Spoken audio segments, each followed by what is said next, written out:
আপনারা এদিকে দেখতে পাচ্ছেন পুরো এটা একটি বিল। বিশেষত এটার মাঝে বিশেষত এই বৈশাখ মাস যাওয়ার পর এখানে মাছ চাষ করা হবে। ইতিমধ্যে তারা অনেক জায়গায় ছোটোখাটো বিল করে ছোট ছোট পোনা মাছ ছেড়ে দিয়েছে। ধান কাটা শেষ হলে তারা পানি দিয়ে ভরে দিয়ে এটা বিশাল বড় একটি বিল বানাবে। এখানে অনেক প্রকারের মাছ হয়। এই যে দেখতে পাচ্ছেন এসব জায়গা মোবাইলে দেখা যায়, কিন্তু মানে যখন জুম করা যেহেতু কাছে কাছে দেখা যায়, কিন্তু জায়গায় অনেক ওই দিকটাই এইখানে মাঝখানটা বিশেষত এই জায়গাটির মধ্যে গর্ত বেশি। এই জায়গায় ধান হয় ভালো, কিন্তু আপনার বেশি যদি ঝড় তুফান হয় তবে সব পানিতে পড়ে যায়,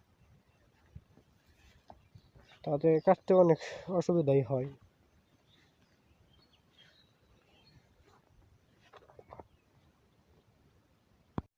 এই চামড়তা এলাকায় কমপক্ষে 1000 কাঠার উপর হবে জায়গা জমি আছে। এই 1000 কাঠা জায়গা জমির মাঝে এই ক্ষেত, পুরো জমি জুড়ে ফসল ভরা। মনোরঞ্জন একটি দৃশ্য, যা যারা যারা এইসব সৌন্দর্য ঘুরে দেখতে ইচ্ছুক তারা এই এলাকায় আসতে পারেন, এমনকি দেখে যেতে পারেন কি রকম ধান হয়েছে। বিশেষ করে নামার যে ক্ষেতগুলো হয় এর মাঝে সবসময় একটু ধান কমই হয়, তবুও এই এলাকায় ভালোই আল্লাহর রহমতে ফসল হয়েছে। যদি তারা গড়ে তুলতে পারে তবে ভালো ফসল হবে। আর এদিকে আপনারা দেখতে পাচ্ছেন এটা হচ্ছে 29 আল্লাহর রহমতে তাও ভালো ফলন হয়েছে। মানুষের অভাব অনটন দূর করার মতন হয়েছে, বিক্রি করতে পারবে। এটা হচ্ছে 29-এর ছড়া।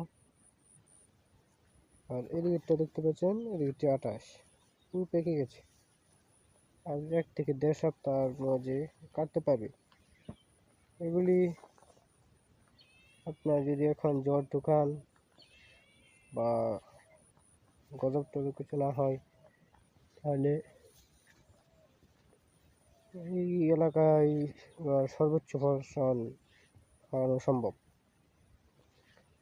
কারণ এই এলাকায় সবসময় ধান বলতে সব কিছু একটু বেশি বেশি হয় আল্লাহর রহমতে।